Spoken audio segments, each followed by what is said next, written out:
He's got the whole world in his hands.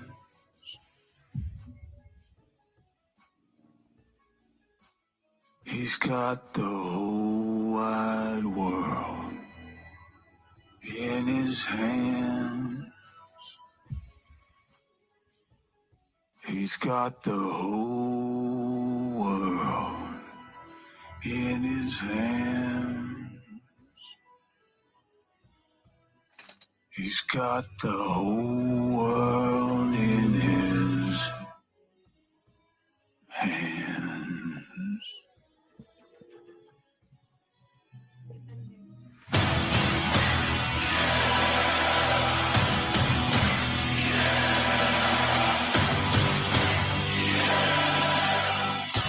Welcome back to the Ministry of Truth. I am the only host on this show for now. You know me as Javi. We've got some things to go for you. I want to get over with some First Amendment being pretty much thrown to the side in Lahaina, as well as something that, hey, Nunya, what's going on? I also found something that might shock some of you, but then again, if you're Canadian, it might not. But before we get to that, whenever you tell somebody to do something, or don't do something, or threaten to do something, well, sometimes people do it just because of your mouth. So what happens when you run your mouth? Well, courtesy of Nunya Business All, she'll drop her link since she's here. Let's play a video of why you don't talk shit. That's the point. That's the point. Ray, do I have your permission to cut this video up and make a video out of it? You guys, bro, because if I'm wrong on anything, if I'm wrong on anything, I will warn you right now. Yo, Orthodox guy, I'm dead serious right now. You might want to shut up. You make a video about me, all right? Are you afraid? Are you afraid? That I will go back in the video and it'll say, and you will be advocating for domestic terrorism? New Frontier won't be able to walk out the fucking door. Mark my fucking words, you won't be able to walk out your fucking door. If you think I'm joking, you want me to get into the back threat? Are you threatening me?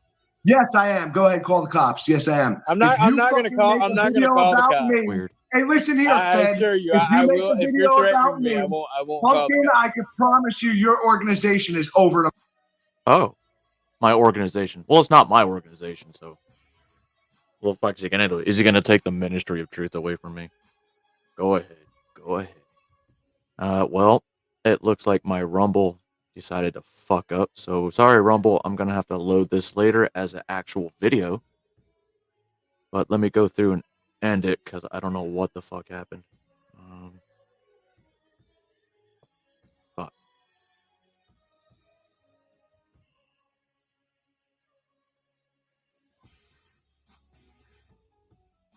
There's a part 2? I didn't know there was a part 2. Hold on a second. Well, put that in the link and I'll get to it later. Before we get to the, actual important part of my videos, I love to showcase, some military humor, some music. But today, it's military humor, and we're going to watch a short film. Okay, I'll check it out. A short film on special ops versus sci-fi.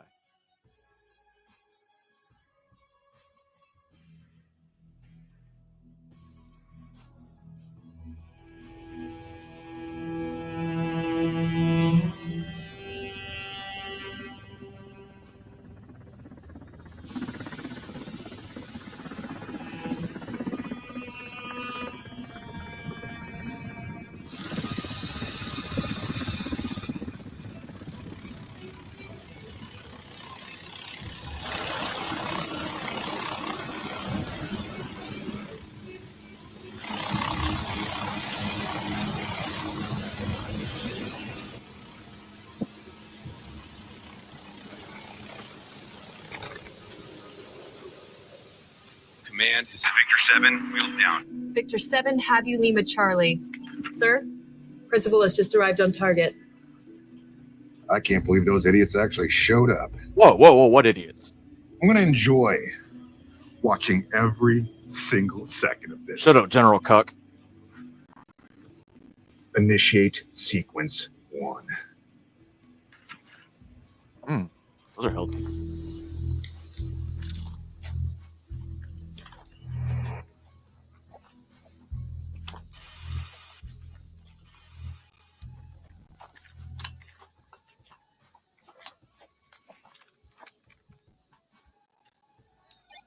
Victor 6, this is Victor 7, 2 miles out from your location. Victor 7, copy all.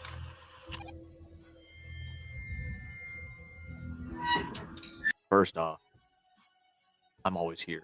So it's you that doesn't love me.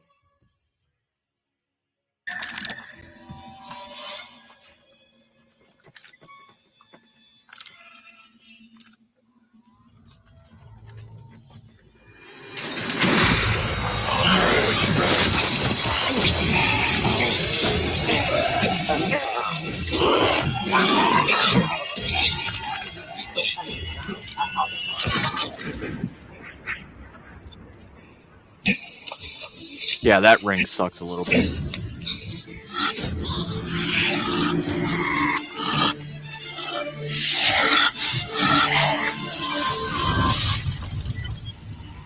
Let's do it.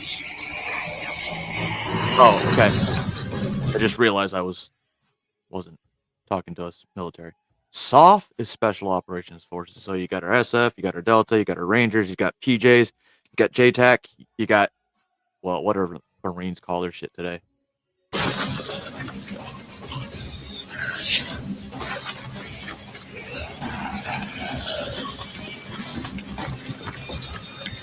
Victor 6 and Victor 7 coming in hot.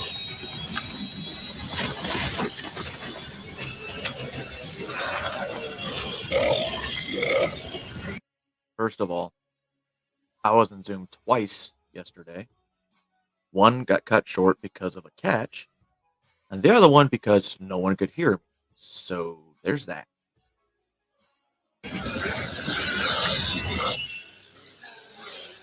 Huh.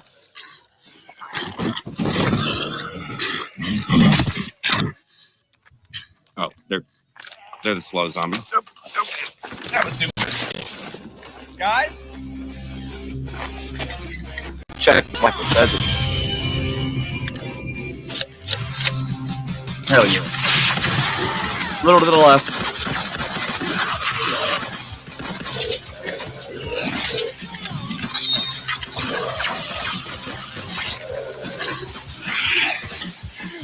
Great! Score yourself done. Got it.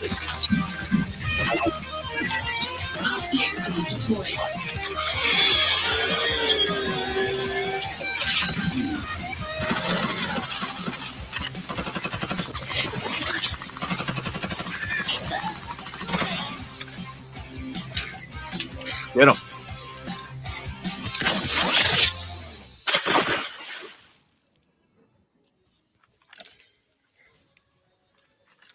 I remember when I had an Heal on me! on my rifle. Last man! Charlie team, sit rep. Green dot.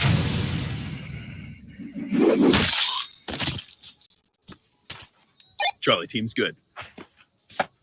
So we know an axe will go through a zombie's skull, but Right, now I want to see right. how many Who zombie has an skulls will a axe? 50 cal go through.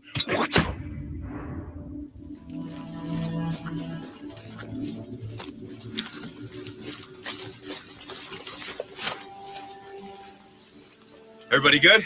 Good. Good. Good. Good. Jared? Jared? Fucking taffy. Jared, you Air good? Force. He's turned. We gotta put this fatty down. No, no. Shut up, West Point. Jared! Stop. I'm not turning. I'm just sick.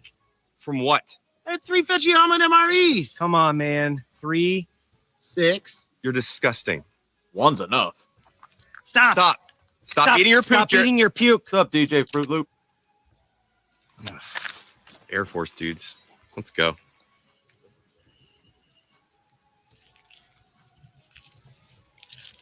Hey, SATCOM's up. Command's on the line. Roger. Command, this is Victor 7. We have 16 dead zombies. Stand by for 10 to grid for exfil. Roger. Send coordinates now. Send it in. We can't do that. Send it in now.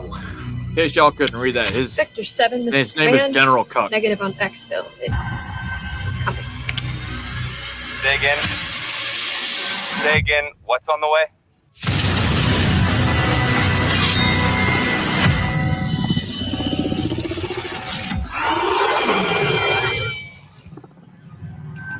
Hey, they denied exfil. They said something's on the way. What's on the way? So the symbol on the guy's helmet is the same symbol. I know you can't see it, but it's on my shirt. Weird. Contact!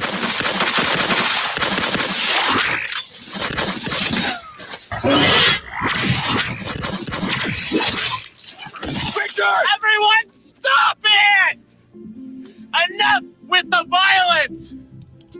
Can't we be grown-ups about this and realize that our differences are what make us special? It's not about what's on here. Fuck, faggot, shut up. It's about what's in here. Or here. Here, or... To be honest, I don't know Predator anatomy, but there's a ton of movies. Point is, it is about love. Not hate. Thank God. Fuck this! That's I have an idea. Let's get the fuck out of here. Great idea. Also, I like it, who Matt. got their spine ripped out? Oh, God, guys, come on! Okay.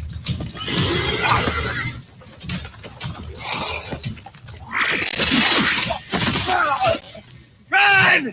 Go! Get to the trees! One more time. Get to the cover! Oh, super close. So, like the rotary asset vehicle. Eli, get the fuck out of here! Get to the chopper.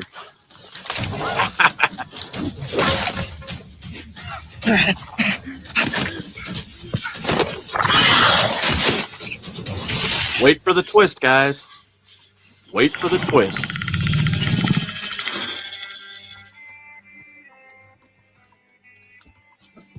That idiot dead yet? Sir, you're gonna have to see this.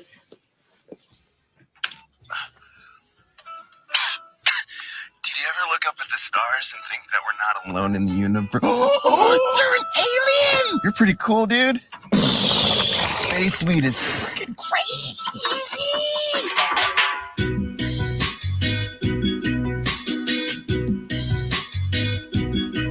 You're my best friend.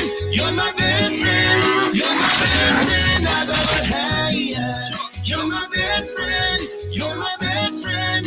You're my best friend I've ever had. Everywhere I go, I want you with me. Oh, no shit. I want you by my side. You lift me up, you supersize me. A plan of friendship that will never die.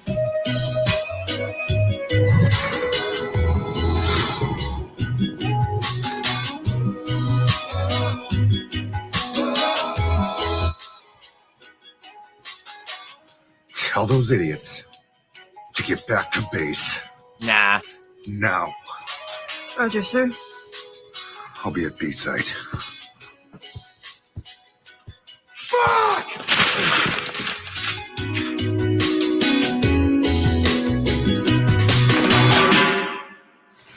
Hey, man. Weed can bring the entire galaxy together. Isn't that great? Matt Best, great guy. I've talked about him before. There's no really need to. But before we get to the two main videos of this, one being Lahaina and how government is pretty much saying fuck you to the First Amendment. And the second one is for you Canadians, which is going to be part of the part one. There's a few more things I found on part two, and it's going to fucking blow your mind. Well, I think it might blow your mind. Because it's a big cover up. Apparently it's a hoax, but there's way too many inconsistencies. But a little more rage quitting while we're at it. And I'm going to get off here, and I'm going to go into the back chats right now.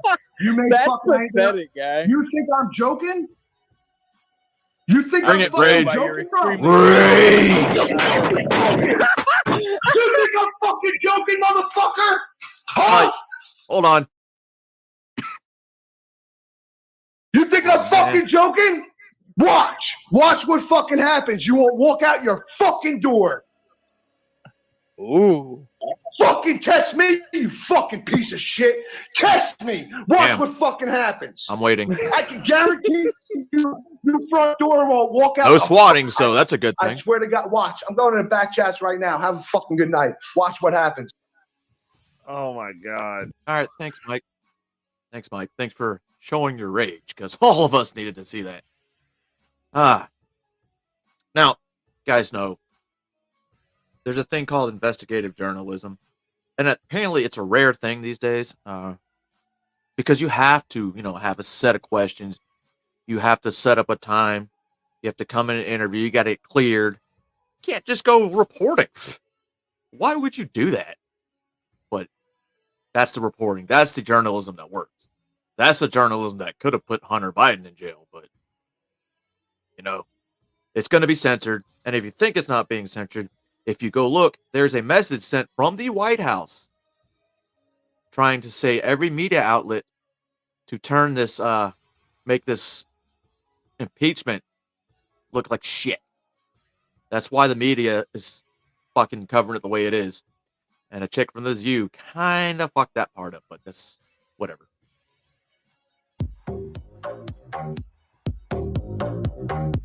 James O'Keefe here on Lahaina Bypass in Maui. We just spoke to this officer on the corner of Lahaina Bypass and Kai Heleku Street. Hello, Dusty. And he told us about the governor's emergency proclamation, suspending First Amendment rights here in Maui, saying that you cannot photograph past Kai Heleku Street or you will be arrested. With the governor's emergency, like what is the rule? So if you want to look it up, it's on the HRS. It's just the Hawaii Revised Statutes. It's 127 Alpha 29. 127 Alpha 29? Yeah. That's the Hawaii Revised Statute. Hawaii Revised Statute? Yes. Okay. And just what does that mean? Yeah, what does that mean? Fire. Okay. They're just making sure that this bypass isn't, nobody's parking along it. Nobody's taking photos. For safety, it's not. Okay. It's not like they're trying to hide anything, but it's actually a emergency thing down there. I filmed with a button. They're not hiding anything. That's just an emergency thing, though. No. Camera, my colleague with a camera in the There's no active fire. He did not know that you were recording, but he did inform me that if I was to record past this street, then I would be arrested. What did he say?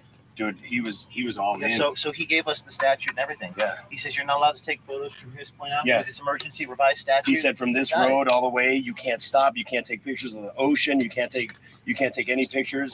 Yeah.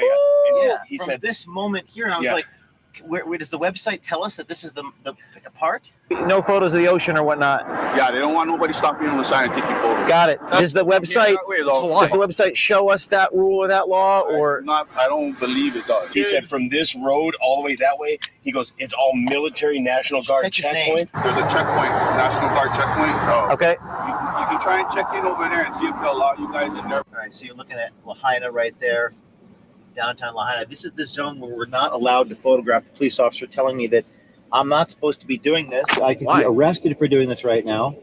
I'm not supposed to be filming, but we are filming. It's from a public street. Right to film. Now, we talked to two members of the National Guard using a hidden camera, and the first guardsman said that the cops don't know what they're talking about, that we can, in fact, film. What's your name? Chase. Chase? Yeah. Are you guys like police or? We're just National Guard. The National Guard? Yeah. They brought the National Guard in? Yeah. Why did this happen? A few weeks ago, I had a storm. It was all wind, heavy wind. So outside, everything was catching. What about the sirens? Did those work? Sirens? No, the sirens wasn't going off. It wasn't? I'm not too sure. Why not? I'm not too sure. He knows who James O'Keefe is. Yeah, it was kind of big deal with it. How many people died? A lot. It's bad. Wow. Shoot, most of Lahaina is all shut down on this side right now. It's all shut down? Yeah. Why is that? Because of the fire. 80-90% of Lahaina burned. was taking a picture with him on the ocean, and some state trooper said, "Oh, you can't do that. You can't take a picture." You know what I mean? Anybody can take pictures. No one can stop you guys from taking pictures. Well, he's like, "So we were going to get arrested if you take a picture." I was just taking a picture of my buddy in front of the ocean. Yeah, it's sensitive. That's right now with everybody. The ocean. It's like, how does that work with like the First Amendment and stuff like that? Like no one can stop you from taking a picture, but there's a lot of people that's gonna try to be like. He said we were going to get arrested if we take a picture. Pushing, puffing the chest. We pulled off to the side of the road and spoke with a deputy sheriff. He got rather invasive in the vehicle. I showed him the revised statute, and he told us again that we cannot record. Can we take a picture of here? Yeah. Not really. We're trying to keep people off the bypass. Or just from on the road? Sorry. Oh, I'm a little confused because earlier the officer said we couldn't, but we checked with the National Guard and they said that we could. So what is the reason that we can't take a picture? Well, it's part of the emergency proclamation that this whole area is deemed under the law of disaster area. Which one is it? Oh, I see. Emergency period infractions, violations, misdemeanors. Is it saying that you can't take photos and stuff? Well, it's saying that you're not supposed to park over here. So if you guys park here, that's technically in violation. All right. That answers. So what if they walk? He got rather invasive in the vehicle. What are you doing in the vehicle? All right. Officer W. Akua. He was getting a little too close for comfort with me. I was wondering if he was going to detain me. Now we spoke to another guardsman. Again, I was using the hidden camera, button camera. The second guardsman said that the police are, quote, assholes for telling us that we cannot record. Are we not allowed to take pictures? Nobody is. It's not a thing. It's not a thing? What's up, lad? Oh, the cops were like threatening to arrest me. No, they're probably just being assholes, man. Whoa. Oh, man. That guardsman himself is a police officer from Honolulu. He's like, oh, there's an emergency law. You can't, that will arrest you. Ask him for the emergency law. Asking him for the law. He said it was some statute, revised statute. I'm a policeman in Honolulu, and I never heard of that. Really? He said the governor declared an emergency. Not that I'm aware of. Okay. Yeah. I mean, he can always recite the statute for you if he knows it. He said it was 127. 127A. Yeah, he can pull it up on his computer and show you. Like, what happened here? Shit. Some kind of brush fire. Some kind of fire happened, and the winds were crazy that day, so it just carried on. Brush. Wow. A lot of people died? Good amount, yeah. My buddy was saying that people are missing still? Unaccounted for. Unaccounted So what's for? missing? Does that mean means most of them we got cremated, yeah. What's that? Oh, their bodies that got cremated, so they're dust. So it's hard to get the DNA off them. That's why we're holding the scene, so that way the dogs can come and then try to get a scent, and then they run the DNA. Oh, wow. So Man. all they're finding is dust and ash and saying it's people. Okay. I don't see that being logical. And then like how many people do you think it is? What's up, Jay? I don't know the real number. I assume a good amount. Like 1,000? Probably. Is the media telling us the truth? I don't know. I don't watch the news, man. It makes me sad. So we have conflicting reports between the sheriff and the police and the National Guard. One of the National Guardsmen being a police officer here in Lahaina, clearly a violation of the First Amendment. If we want to stop and do like a news report on the side of the road, they won't allow us to do that. You would be able to do it where it's not in front of the burn zone. So I spoke with the Maui Police Department here wearing a hidden camera and asked, how is any of this compatible with the First Amendment? The officer gave me a very strange reply saying, well, you can record, but you can't record. I asked the police officer, how is this compatible with the First Amendment? Why not in front of the burn zone? Because usually that's the perimeter where they shut down. I don't know if there's anything set up for journalists. You can record whatever you want. Mhm. We're not going to stop you. Yeah. But if you're stopped inside of the burn zone area, they're going to tell you to move because of the proclamation. Just The burn zone being the shoulder of the bypass. Right. Would you get like arrested if you did it, or what's the penalty? Preferably, we don't want to arrest, but usually on the second offense, because For it is taking within the pictures? proclamation. Is it normal for the governor? You said it was under the proclamation. Is it normal for the governor just to like unilaterally sort of change the landscape of the law in Hawaii? Is that something common? Would probably be a question for him. I don't have his phone number, unfortunately. I don't have it either. So we're standing outside the boundary where the sheriff said that we cannot film over there, but we believe that we can walk over there and There you film. go. So that's what we're going to do. We're going to walk a few hundred meters over to this shoulder on the public bypass road highway where a lot of people drive on and continue with our video reporting of this burn zone. The sheriff's told me the burn came all the way here. This is the perimeter. The burn came all the way here. From there, from Lahaina, the town, it came all the way here. They don't want people like us taking video or photos here, right? Yeah, well, I was parking beside the road over there yesterday because I was on the phone. Yeah. Yeah. Yeah. And they came up to me, so I can't park there. I told them I'm on the phone, I'm parking beside the road. They told you can't even park there. You live right there. Yeah, I'm parking Oh, wow. I had a phone call, so I parked on that side in, He's doing what you're the supposed safe to do. area over there, yeah, on the pavement. Yeah. Yeah, and they came up to me and told me I can't park there. What'd you do? I told them that he's dismissed. You told him he's dismissed? Yeah. And what did he say back? Okay. He left. There you go. So you just ignored him and he left. I just ignored him.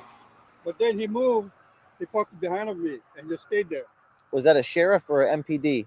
I don't know who they were. They only all these, unmarked cars. Was it a blacked Like out feds car? or I don't know who they are. they told us that we'd be arrested if we do that. You just told him he's dismissed. Yeah. I'm 14th generation Kanakamaole. Oh, I live up that's in your the land. there. I lost family in the fire. What's your name? Well, Keone. Keone? Yeah. You told that person when they stopped you, you're dismissed. Yeah. And what was his response? Just quiet and just backed up. It backed up and it backed his car behind me and just stayed there. That is how it's done. So I'm Oh, with yeah. attorney Mike Yoder, who's decided to file a lawsuit in light of some of these revelations. Mike, what do you intend to do? The first and most important thing is just so people in Hawaii and Lahaina understand that what we're trying to do is ensure that the land that they are so, sincere about and that they care so much about isn't taken from them a second time. A lot of the animosity and Which is what hostility is they're trying to do. understandable based on the history and the culture that is very deeply rooted in Hawaii.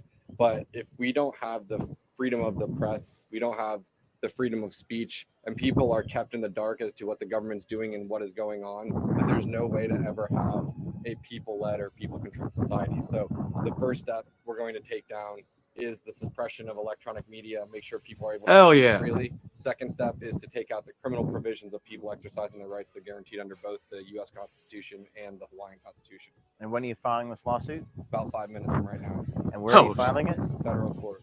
And this is the statute, the revised statute that we've been hearing about? Revised statute 127A-13 is where the provisions are. They're criminalizing it under section 29, which doesn't have a single clause that prohibits anything that we did today or yesterday. So we will get to the bottom of it. And that was that part of the statute where he said that it's a misdemeanor and you can't be on the side of the road. Which one is it? Sorry. No. I believe it's right here. Emergency period infractions, violations, and misdemeanors. Okay. It's a misdemeanor to violate any provision of the chapter, but it doesn't point to which section of the chapter out of the 32 that exist, and then some of which have 13 to 20 subsections under each. So it's like shooting in the dark as to guess. Damn. Well, coverall. The 14th Amendment and your due process rights to like what you're being accused of doing. And if people want to support you, how can they do that? You guys can go to MauiLegalPreservationFund.org. I'm not taking $1 from any of the people here. I'm representing them entirely for free. I'm also not doing it on contingency. There's nothing that's coming out of these people's pockets. It's mainly to preserve and protect their land, and we're doing it through a nonprofit, People Help the People, Inc., which is a Hawaiian business that we have registered here. And we're just trying to make sure that the government is kept in check. Otherwise, they will go unhinged. All right, my friend. Thank you. Thank you. It's weird that he says trying to keep the government in check. Literally, our government's supposed to keep check on themselves. They forget what system of checks and balances is.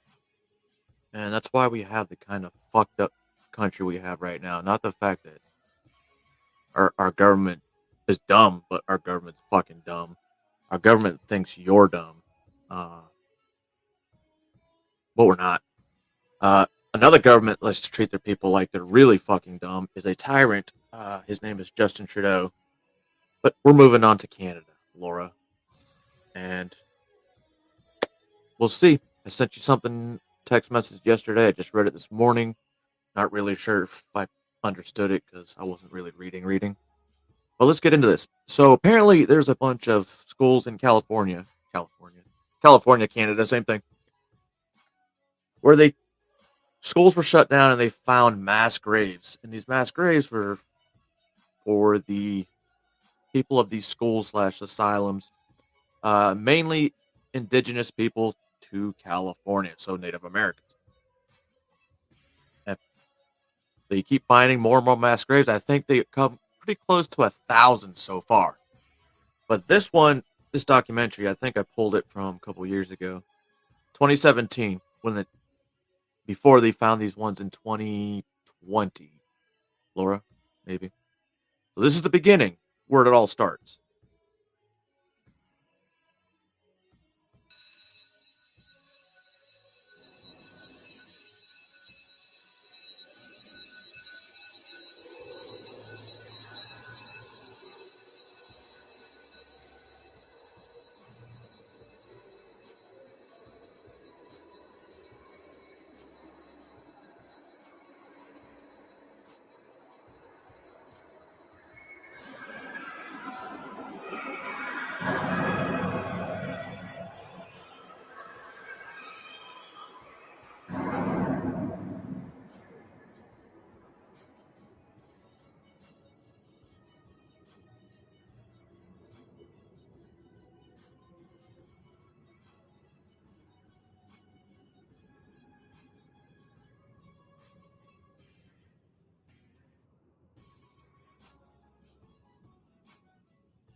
Oh, I'm sorry for you guys just listening. Right now, they're just showing the indigenous kids.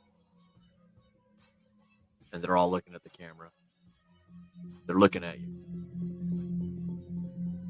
And now they're going into an empty classroom / cafeteria / Canadia's Dark Secrets, a film by Raina L. Rafai.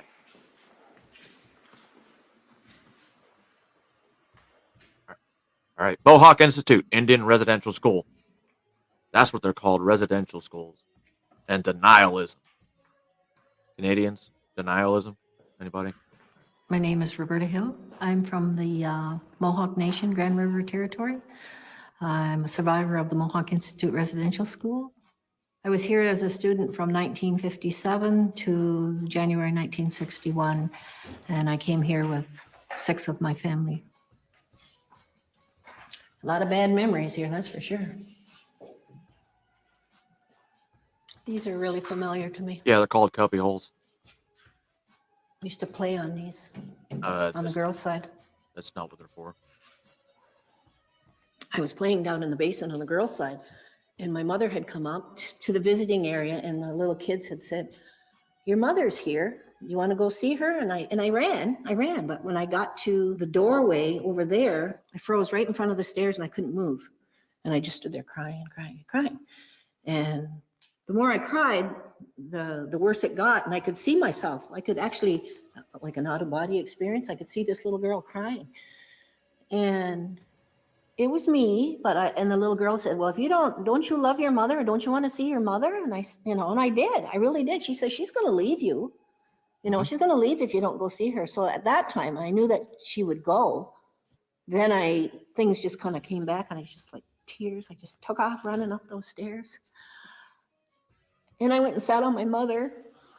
And at that time, all I did was cry. I just cried and cried. And it wasn't because I didn't want to see her. I loved her. It was just so hurtful to have to part with her again. Because my mother was she was a really good mother,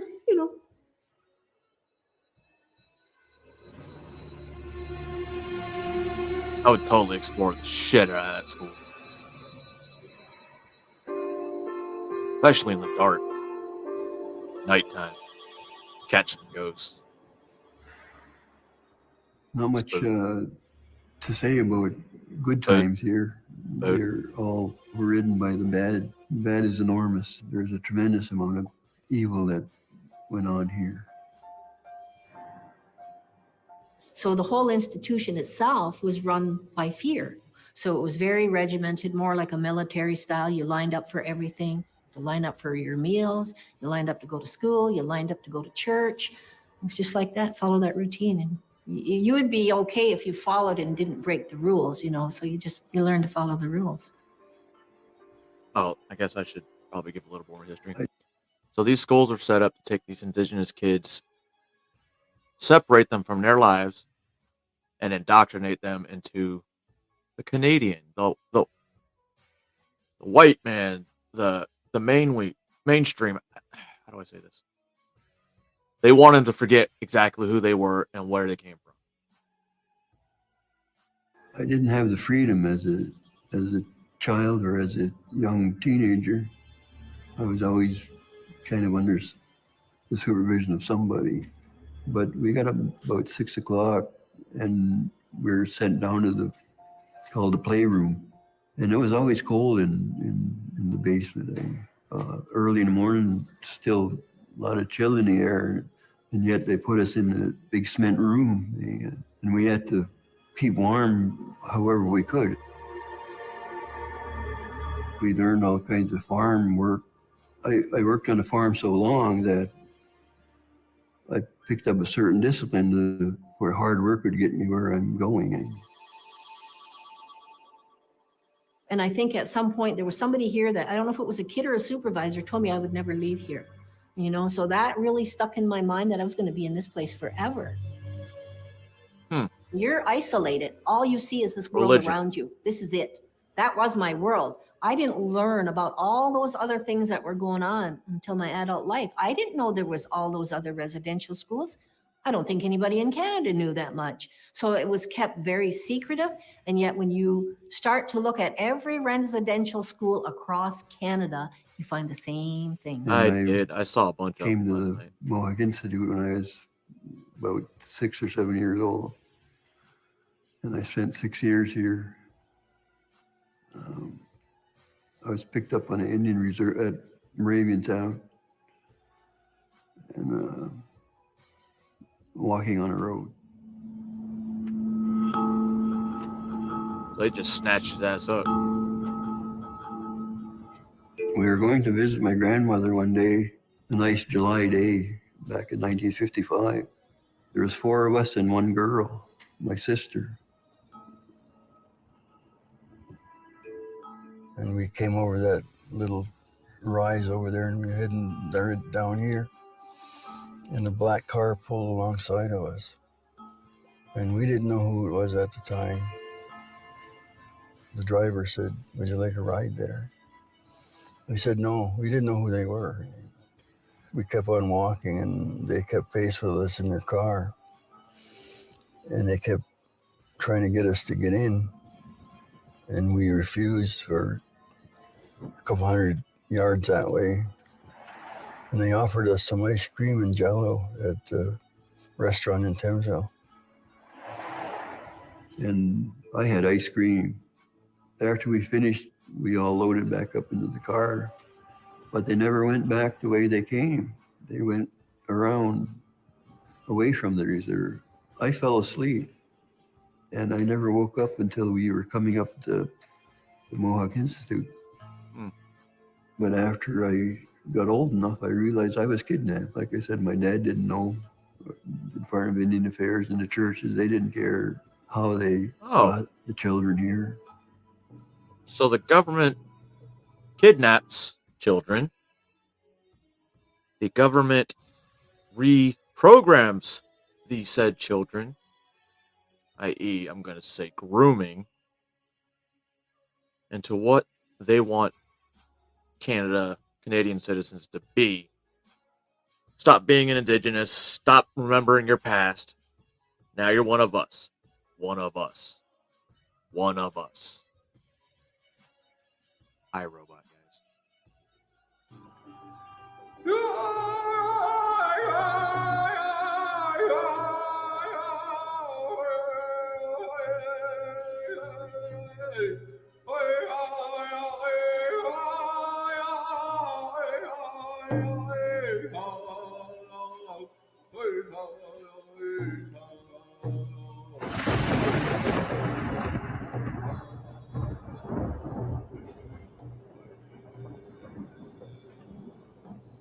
And it's funny because what did the parents do when the kid just disappeared for 5 years? I believe it was February, about 2 years ago. I was on the Board of Sessions at Chisholm United Church in Chisholm Township. It's about 5 miles out of here. Oh, he's a Canadian Mountie. My first Board of Sessions meeting, in fact, and there was 2 other members and the minister and myself. Okay. And the minister was going through the agenda that we were to talk about that day, and she mentioned the residential school system. And all of a sudden, I started to shake and broke down crying. Had no idea why. Sorry. I didn't know what this was about at all. From that, I ended up going to my doctor and for some help for depression. And he referred me to a psychologist in North Bay. And took her probably 20 minutes to determine that the biggest part of my problem was from that incident 50 years earlier. I was stationed there in the RCMP. We had a territorial jail there, which most times I was a jail guard at night. And this day shift, I happened to be assigned to whatever came in through the door. It would be sometime between November of 64 and April of 65. On a day shift, I was assigned to assist an agent from the residential school system to pick up 2 children from a family in Fort Smith, the Northwest Territories. So 50 years after his time in the school, and all that shit just came running back. Damn, it's only been 10 minutes in. Must be interesting. I forgot what I was saying. I went to the door of this home, and the woman who lived there knew why we were there. She knew that her two daughters were being sent to residential schools. The mother was crying. Both children were crying, probably 6 and 8 years old. And I took the 6-year-old from her arms, actually, and turned them over to the agent. He jumped in his car and took off to the airport, and that was basically the end of it. I never saw him. I don't remember the children's names, but I'll never forget their cries. Way to go, dickhead. At the time, I didn't like the idea of taking kids away from their family. It bothered me. And of course, being in the RCMP, I had no alternative, couldn't complain about it. The only thing I knew about the Indian residential schools was a place where they could get formal education, and I didn't see any problems with it. Since then, I've come to realize what they were about, and I know differently now. And that's part of the story that I want to tell. It took up maybe 5 minutes of my life, and I buried it back in 64, 65. And about 50 years later, it came back to haunt me here in Powassan.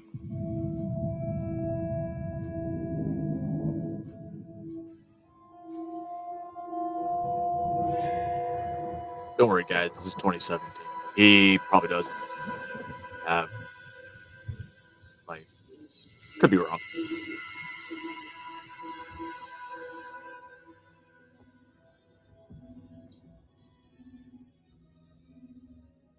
We were sitting at this very spot. I'm not sure if it was exactly the same table, but we were sitting at this very spot at a board meeting. You remember, Ron, you were on the board at the time, and the board at that time had decided that they wanted to study this book called A Healing Journey for Us All. And part of that took us into residential schools. Well, let me say first clearly that I think the residential school history within Canada is one of the greatest tragedies, if not the greatest tragedy in our whole history as a country. It's the damage that's been done to so many lives, and the damage that it continues to be done and that will be felt generationally is just, it's beyond one. I mean, it's hard to even take it in. 1834. Now I really want to go urban exploring in that school.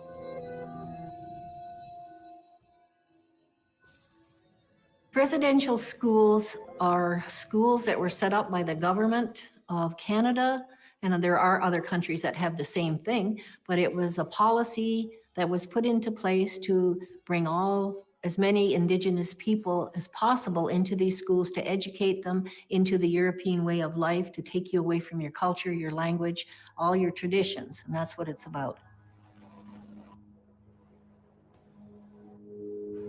In order to sever those ties in your culture and your language, they had to separate children from families and communities. We wore uniforms, you all dressed the same, you had your hair cut the same, you were all one.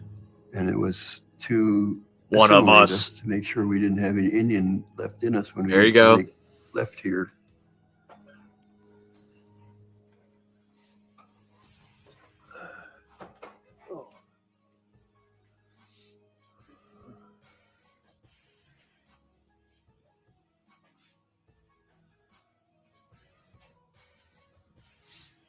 The entire government of Canada was grooming Native Americans for over hundreds of years. Nobody mentions that. They took us to the church every Sunday. We had to say prayers and things like that. We weren't allowed to talk in our language. We had to speak English, but why not it French? wasn't indoctrination. Like, they didn't put us in one room and indoctrinate us all day long or anything like that. It's just the way. Oh, what's up, man? The routine of the place. Good to see you. It was in the routine that you didn't speak anything but Yeti, English. right? Just making sure we're. You went to white man's school. You went to white man's church. You wore the white man's clothes. All those were built in. It wasn't a classroom lecture kind of thing. It was ingrained in the system. There's about 11 years. It was taken from them. There was no mother, no father figures. Nobody said good night or come and see you if you were sick or something. Nobody looked after you except that they put us in a big playroom similar to this dining room, and we sort of looked after ourselves.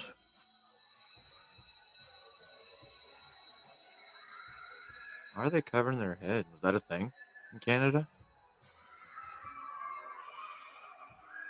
Oh, they are not happy at all. Look at their eyes. What was going on across this country that so many children were being taken? So many children were being put into residential schools.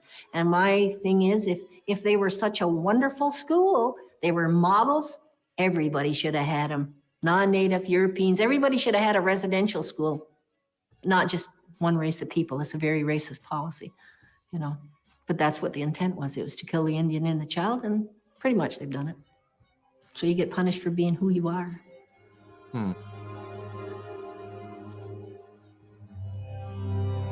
Rockstar, my brother, what's up?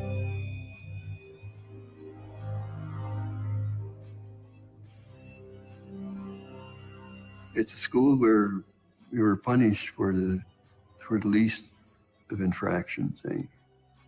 The punishments were severe. And punishment for things you never did. You never did them.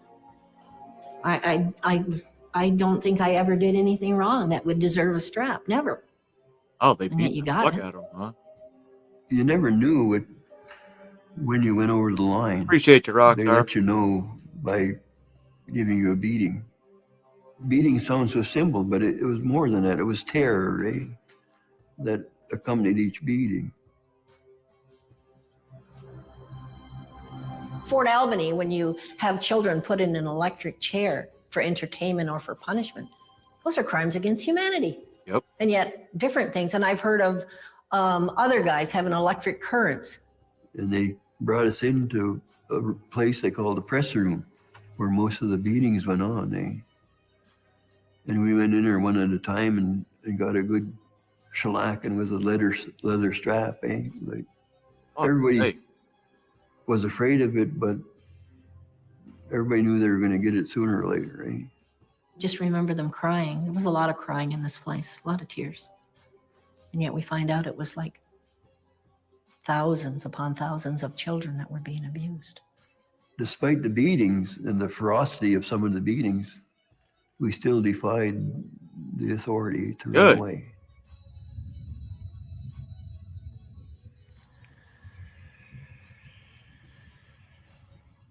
The boys' side housed over 60 boys. Despite this number, each of us were lonely beyond despair. From within, we each had our own battles to fight. We were lost, lonely, scared, and confused, but our biggest battle was to keep our secrets.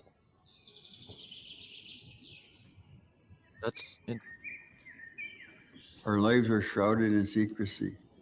No one could know what we all collectively knew, that kids were being raped and molested in large numbers, sodomized by beasts. No one could know. No one would ever know. Sodom and Gomorrah had to be a nicer place, so we tried to escape.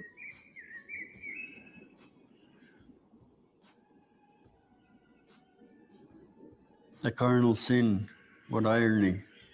Those caught were ferociously and relentlessly beaten with the leather machinery belts carried by all the staff, including the principal, the cannon.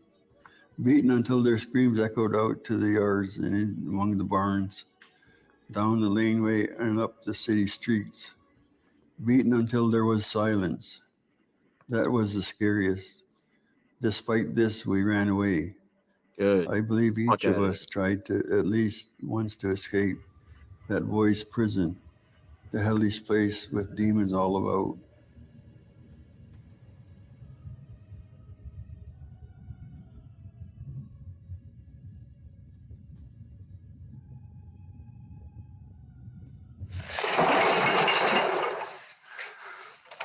The weird. Yeah, it's open. There's the boilers.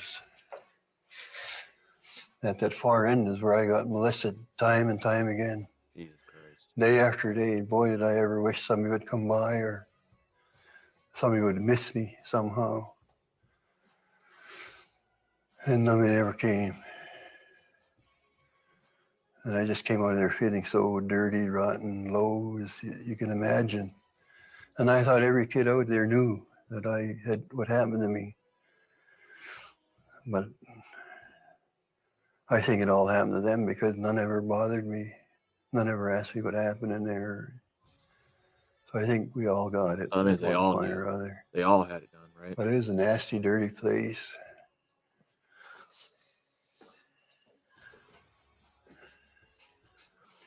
But here's where I got molested right here. I remember standing against this wall there and he had his way with me. And I was just about that high.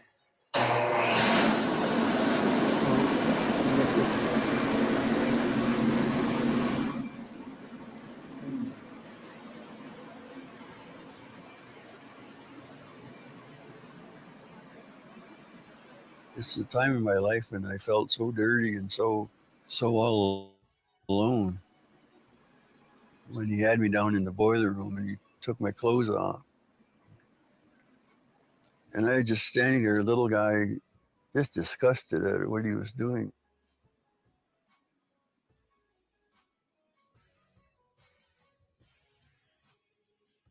Holy fuck.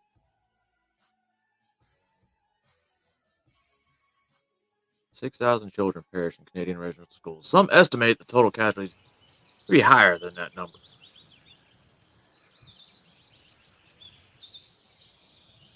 So, abuse. I think it's very, very possible that children did die here, but we'll never know. It's just I've heard too many different stories for it to be all lies. If they're not buried here, they're probably buried somewhere on the property. And it's just one of those things that in time we may come across it. But this we can investigate. If there's any truth to it, if there's anything in there. There is something in there. Just from the people that I know, from the survivors that I know, that say that, yeah, they remember this being something. And you don't just put a window at the bottom of a basement for no reason. I mean, if there's a mud flood.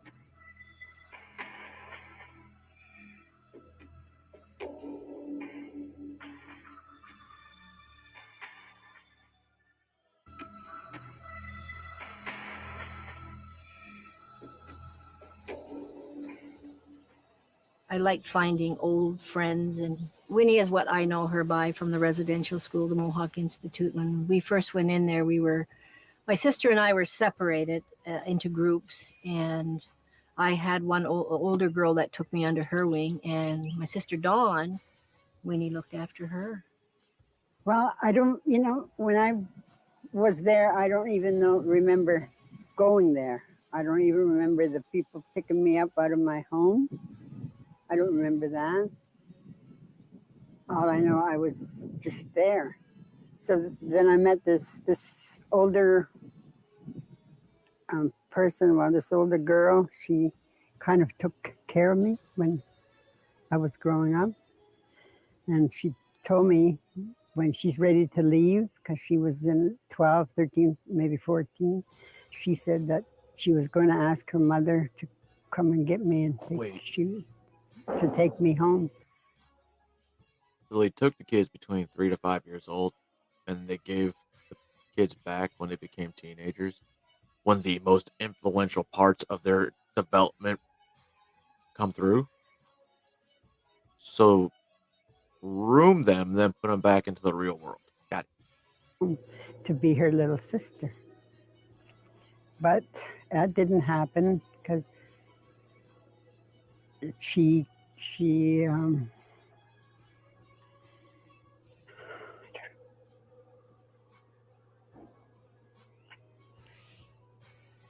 because she got hurt. She got hurt bad.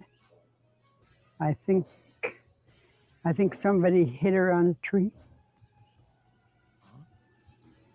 And I don't know. I think she died, but I'm not really sure.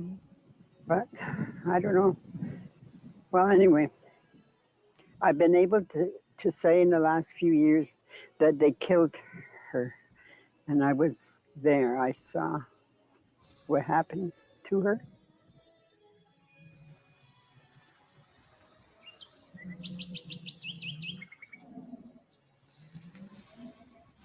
It's a great running trail. Sometimes I used to dream of her. She would come to me in a dream, but it hurts to talk about it.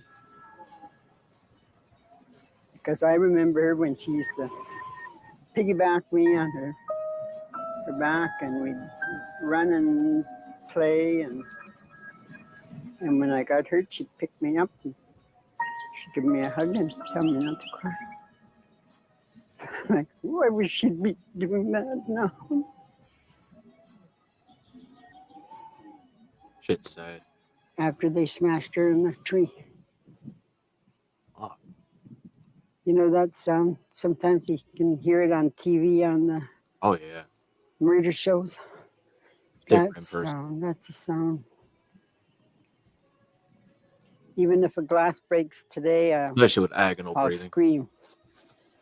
And then sometimes my family gets mad at me.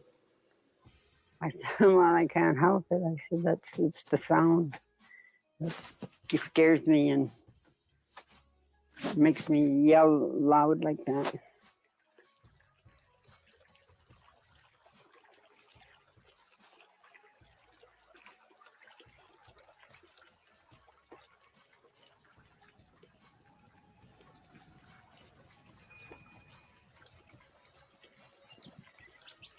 The scene is a drowning child who, just shortly before, was flailing away with his head above water in a raging river. He can swim, but the river is swift and unrelenting. He slips under the surfaces, briefly trying to catch the saving breath, but he knows he's going under for good. No bueno. What terror is wrought upon the child's mind, no one can imagine. Those thoughts will go down with him. The want to live is seen above, in the light on the surfaces of the river.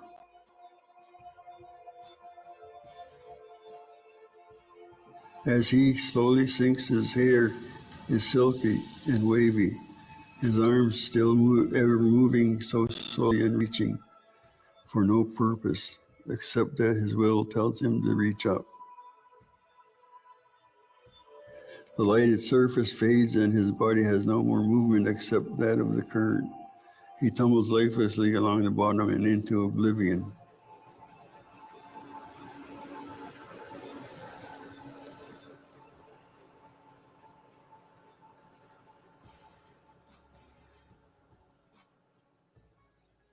I left thinking that I'd come back one day and attack those people that attacked me. And they didn't just attack me, I think they attacked everybody.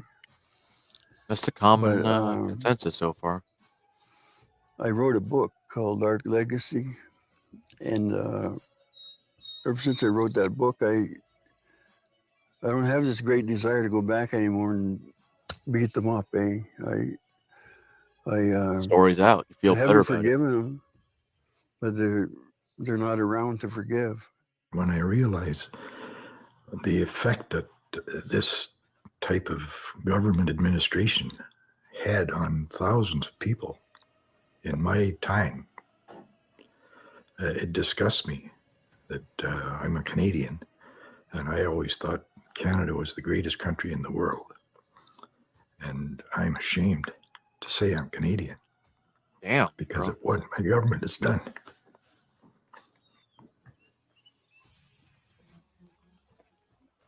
He was a retired Mountie.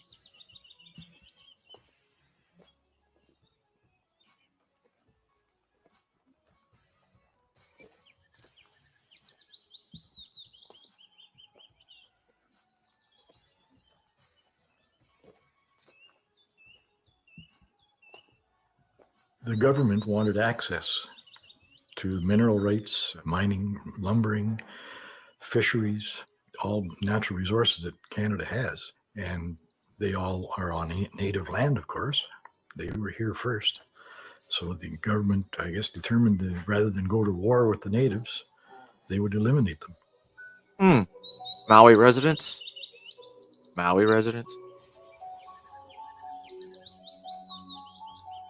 And I know from my own experience, people that I've known, they were raised by whites in the residential schools. So when they were finished there, their parents didn't accept them because they weren't native. And the white community did not accept them because they were native. So these people, those 150,000 children, grew up in limbo with no roots, no background, and no place they could call home.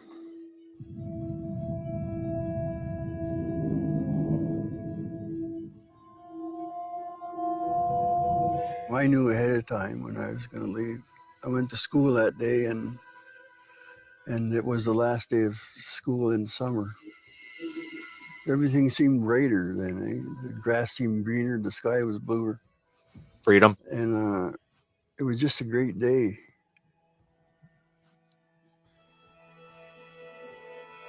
You come home and they're like, you're a stranger. I'm a stranger to them, but they're a stranger to me too. So I had to go find who my relatives were. How was I connected to this community? I knew where I came from. I didn't know that, but I just didn't know how I fit in. They cleansed you, so to speak. 150,000 people, their children, were taken from their families. And as a result of that, 7 generations of Native people grew up with no roots. That was as they intended it.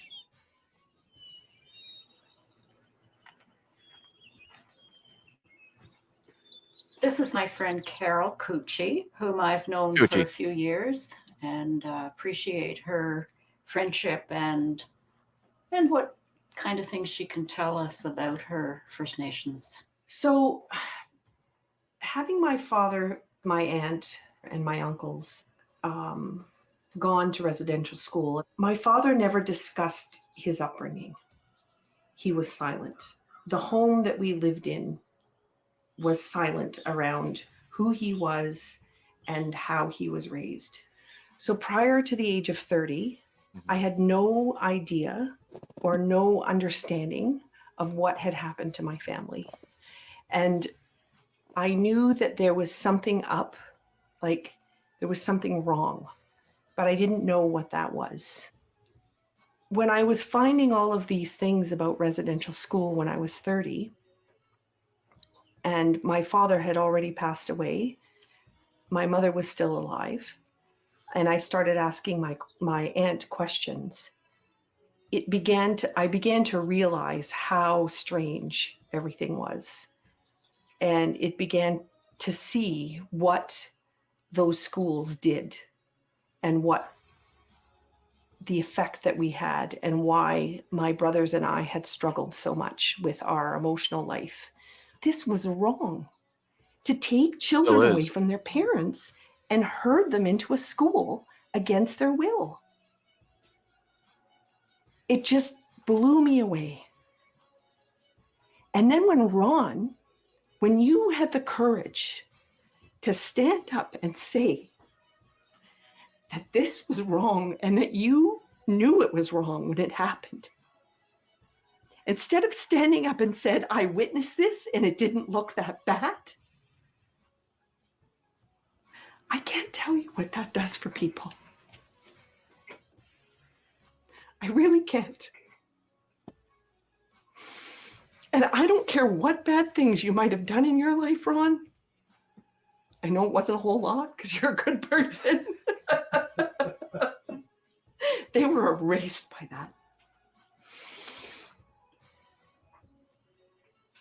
They were completely erased by that.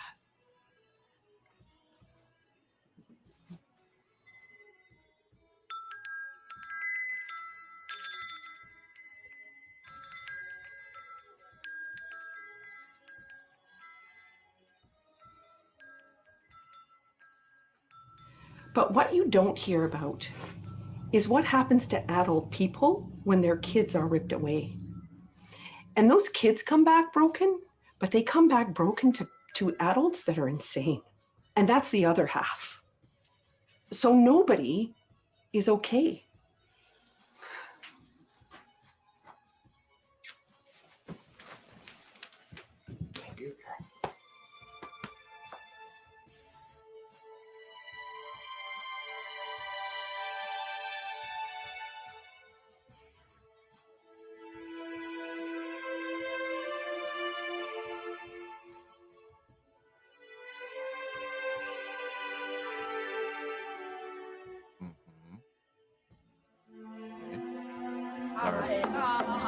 I'd like to thank and ask all of the survivors to stand up for a moment and be here with us. Survivors, please stand. The children and the grandchildren of survivors, please stand up as well. Things began to change when the survivors of the residential school experience went to court, beginning in the 1980s, but not really successful until the mid-1990s when the courts finally ruled that they could sue the government for the abuses that went on in the schools and the churches as well. The root of the TRC is in survivors themselves. Survivors said, we demand attention and we demand recognition for what it is and was that we experienced in the residential schools. I had a hearing problem. I was mocked. I was teased. I was picked on. Sometimes I felt that I can't function. I was hurting so bad inside. But on the outside, especially for my children, I tried to be strong. Asleep. We were the recipient of their most private moments in their life often. And we as listeners had to be there for them, because we weren't just representing the commission, we were actually representing the hearing of the entire country. You missed. Well, as the commissioner for the Truth and Reconciliation Commission, listening to the stories of residential school survivors was difficult, emotionally very challenging. But there's no doubt that when they cried, often we did as commissioners, we always made it a point to repeat back to the survivors what it was that they had told us, because we wanted them to know that we had heard them and that we believed them.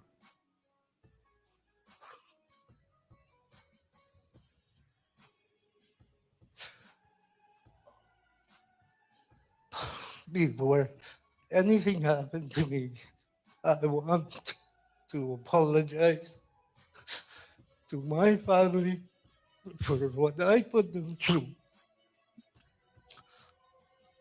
I could tell my grandchildren, I could tell my great-grandchildren that I love them. But with my own children, I can't. It hurts. It hurts me to think about what I missed. It was a very emotional time, because the more you got into it, the more things started to come up about residential school that you would start to remember. Then you'd listen to everybody, and it was a very, very difficult time. So I was involved right from when the lawsuit started. So the Truth and Reconciliation Commission of Canada was asked to assist the survivors to move from an era of being victims of the residential school experience to becoming involved in a process of establishing a better relationship with the government and with the churches. The story of the truth of residential schools in this country is a story about the resilience of children. They have supported me in this work, but at great loss to the relationships we could have had, and which we will now try to recapture.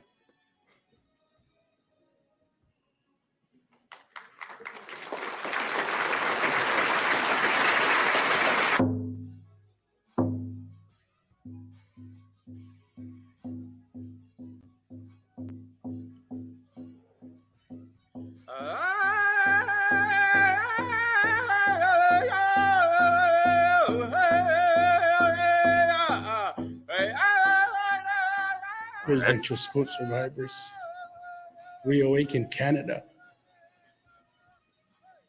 This is not only about resilience. There's a whole lot of truth that has been shared. It's also about reconciliation.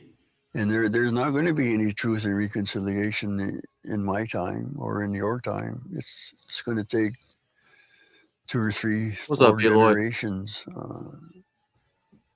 to work all this out, to get it in the history books and have it become commonplace that the guy next door knows what happened. The future of Canada, will students be told that this is not an integral part of everything we are as a country, everything we are as Canadians. That is a promise we make right here, all of us together.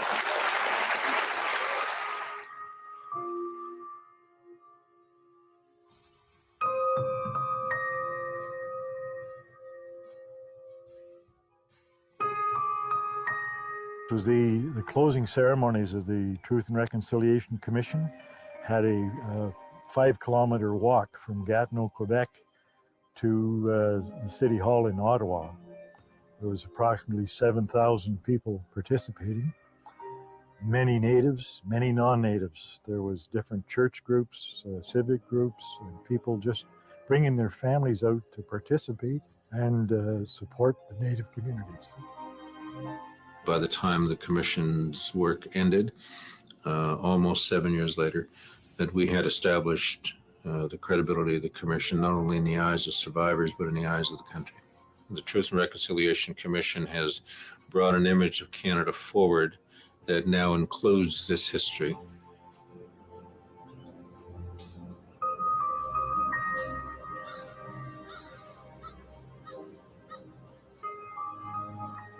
The National Center for Truth and Reconciliation was created by the Truth and Reconciliation Commission in order to preserve all of the materials that were collected under the mandate of the TRC.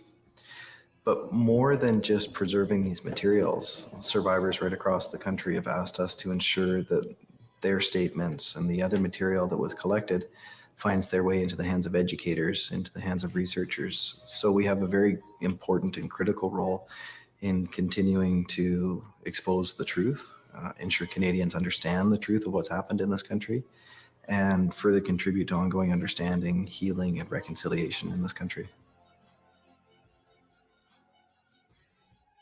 Canadians no longer have an excuse, though, which I think is one of the most critical things about this process of truth and reconciliation.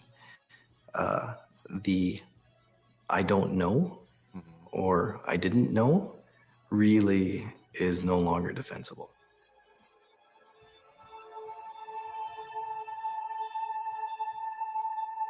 Jesus Christ, 94 calls to actions. I mean, are those like letters or what's the big deal? I have a dream, a song to sing, to help me cope with anything. If you see the wonder of a fairy tale, you can make your future. I'm very hopeful. I'm still scared as to what's happening and what could continue to happen. I want to see action. I want less talk and more action. So we all know that something is changing in terms of healing for the Native folk and for white and brown and yellow Canada. So white has been a thing for a while, huh?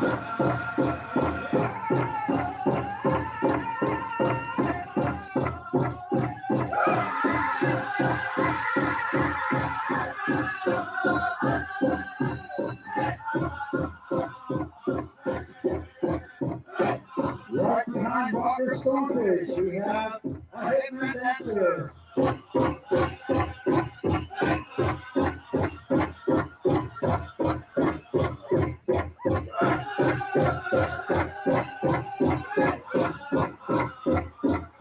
So, since most of them went to these residential schools and everything's been whitewashed for generations, how do they even remember the traditional dance, traditional dress? Are there some that actually never had that shit erased from their mind, or are this all off literature?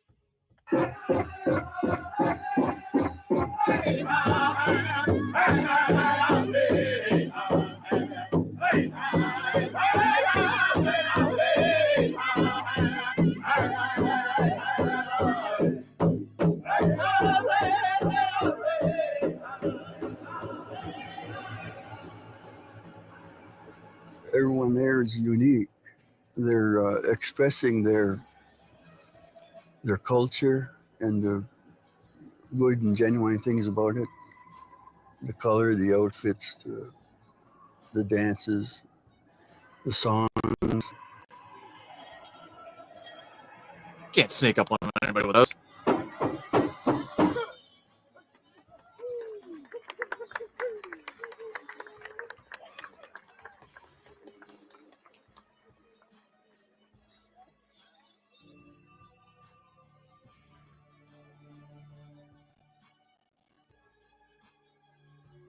All right. When every residential school.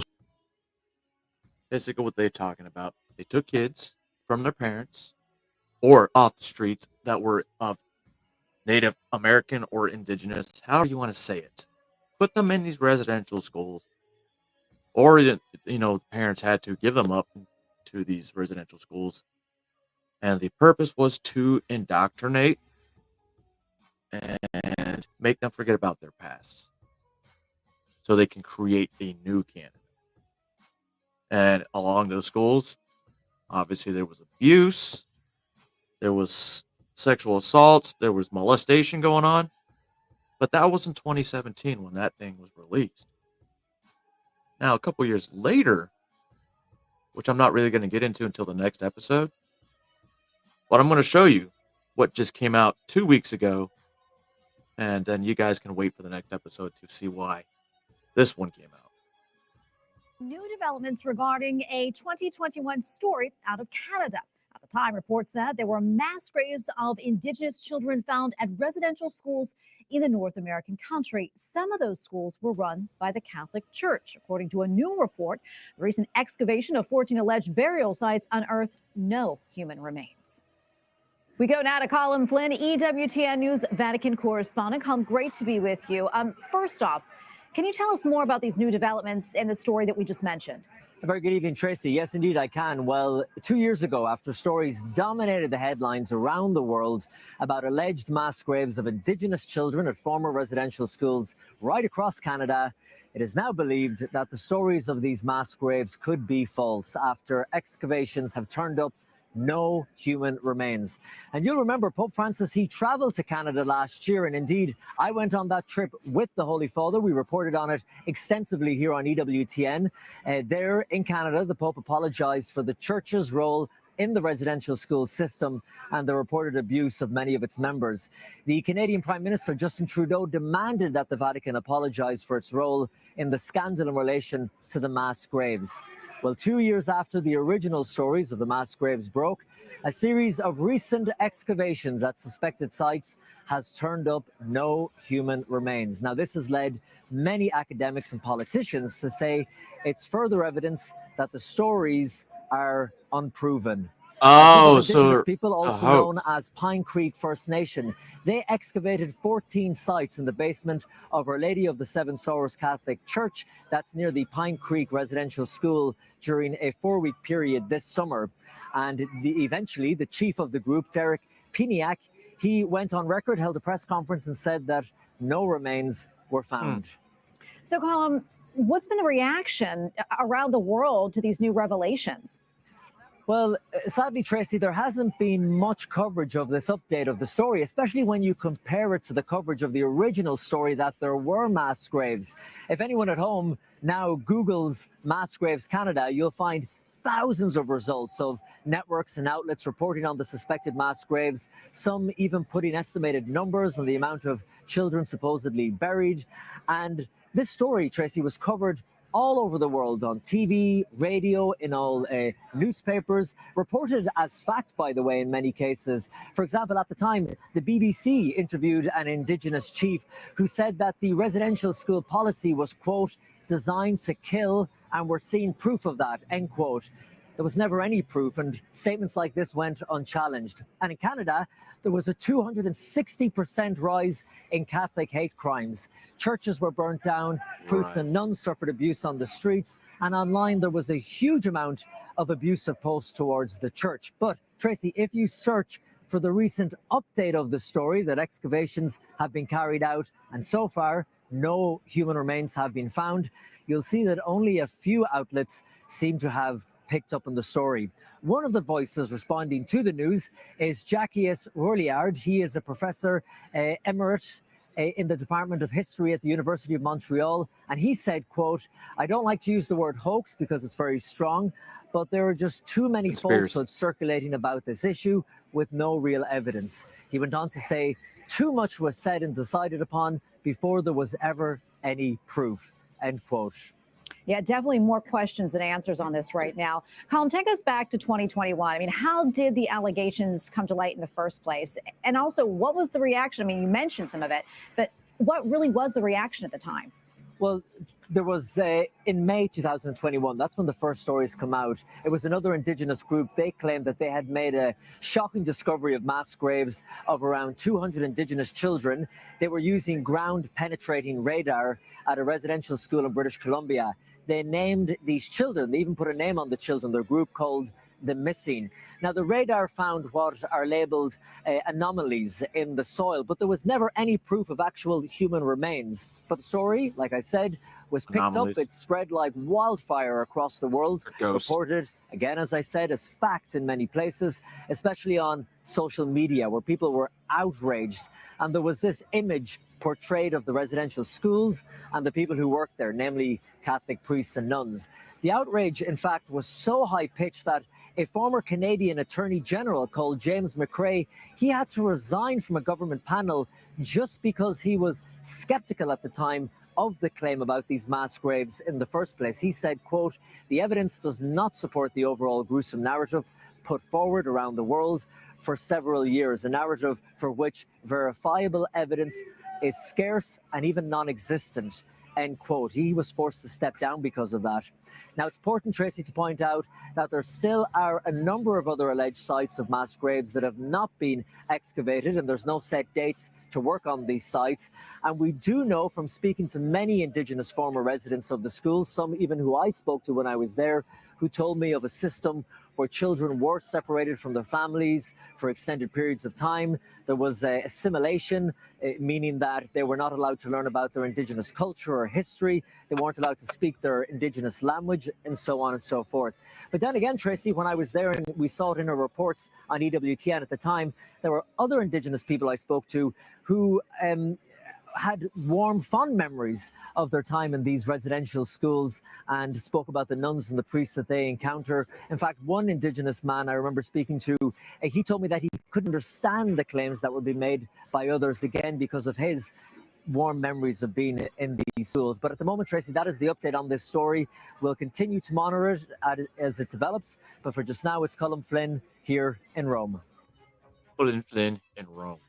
So you see, ladies and gentlemen, so all these Indigenous people went to these residential schools, which they say they did exist. So they kidnapped, essentially, these kids for years, made them forget who they were. Obviously, when you hear them coming back to their families, their family doesn't know who they are, and the kids don't know who they are, which is what the government wants. Forget who you are, and this is who you are now. So they admitted that there was improprieties going on. The Pope apologized. And now the next episode there, which I'll show you, that you see that they found mass graves. Suspected. That was the word there. They searched suspected mass grave sites and found no human remains. Okay. So if these kids are all missing and these grave sites are empty, where did these kids go?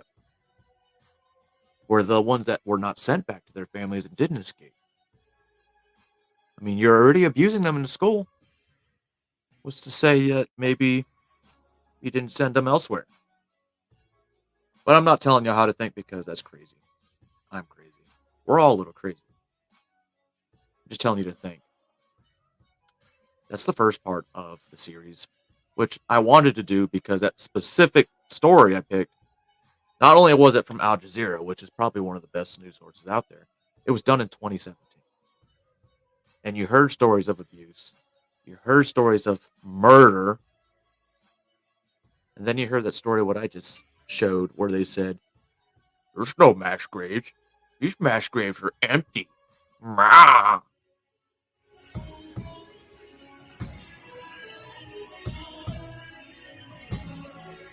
Until next time.